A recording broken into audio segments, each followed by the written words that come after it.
السلام عليكم حبايب قلبي، عاملين ايه؟ يا رب تكونوا بخير. بصوا انا هعمل النهارده كفتة بانيه. الكفتة بتاعت البانيه انا يعني اهو فرمتها، اديتها بس فرمة واحدة، نص كيلو بانيه اهو، وحطيت عليه بشر جبنة رومي. بصوا ومكعب مرق. انا مش هحط توابل كتير ولا اي حاجة، وعندي بيضاية احطها بس عليها نعملها زي الكفتة بالظبط اهو، زي الكفتة اللي هي ام لحمة بالظبط. هاخدهم بقى كده، هلفهم في الكبة مع بعض. هنشوف هنعملها ازاي، وبالبقسماط وبالجبنة، وهتبقى جميلة، واللي هي ايه، زي الكفتة بالظبط. بسم الله الرحمن الرحيم. بسم الله الرحمن الرحيم.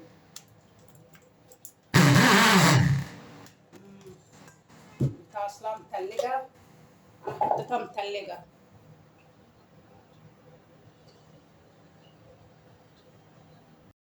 بصوا انا لميتها اهو وصبعتها. بصوا بصبعها ازاي، بصبعها بصوا كده زي بتاعت الكفتة العادية اللي هي كفتة اللحمة اهي. تغيري بقى من البانيه اللي هو اللي انتوا على طول الآلية والكلام ده، وبرده هتبقى حلوة وجميلة وموفرة، وتنفع برضو سندوتشات للنادي للمدرسة، تبقى جميلة برضو ايه. وهتنزليها في البقسماط عادي كأنك بتعملي بانيه، هترمي معاكي كتير جدا. على فكرة كيلو البانيه ده هيرمي معاكي كتير. كيلو البانيه ده هيرمي معاكي، انا عامله نص كيلو، نص الكيلو ده هيرمي معاكي اكتر من 20 صباع كفته.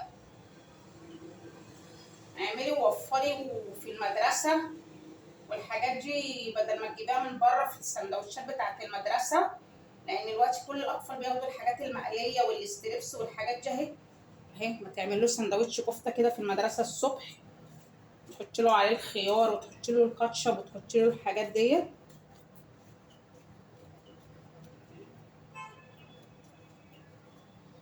اهي. بصوا ما شاء الله عامله ازاي. هنقليها بقى في الزيت، في زيت غزير، بس انا هدخلها شويه الفريزر. هنقليها في الزيت وهنشوفها هتبقى عامله ازاي اهي. بس اعمليها طويله وكبيره ومفروده كده عشان تبقى حلوه. هنقليها في الزيت بقى ونشوف هتتقلي. بصوا بقى يا حبايب قلبي، بعد ما حطيتها في الفريزر اتشمعت. بصوا عامله ازاي كفته اهي. كفته ولا ايه؟ بصوا بس انا عامله الصباع كبير.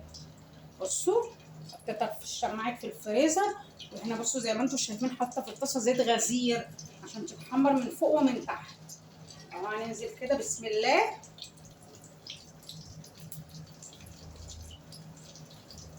بسم الله الرحمن الرحيم. جربوها بصوا جميله. بصوا ما الشماعة مسكت نفسها كمان اكتر في الفريزر. حط كده، عامله الطاسه.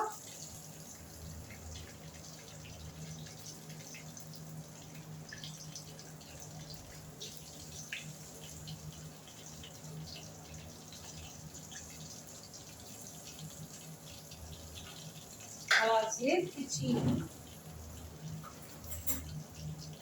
عشان الزيت يبقى طايلها من فوق ومن تحت اهي. واسيبها بقى ما اقعدش احرك فيها.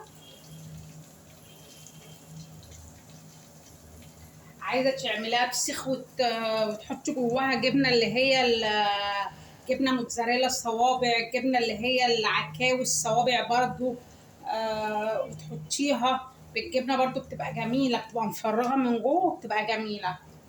ان شاء الله يا رب تجربوها وتعجبكم اهي.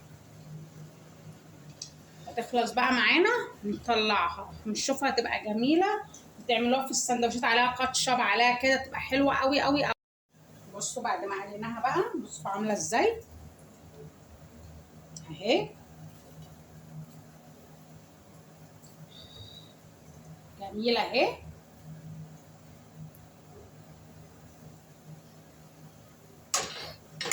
بصوا بس هي سخنه نار. بصوا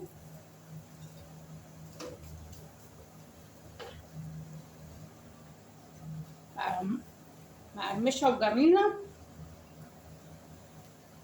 تعجبكم قوي قوي قوي، يا ريت تجربوها. بصوا كده الجبنه الرومي باينه فيها، بجد حلوه جدا حقيقي، يا ريت تجربوها، وهتبقى موفره معاكم جدا في المدارس، وقت المدارس وللولاد، وبألف هنا والشفا. جربوها بقى، اشوفكم على خير، السلام عليكم.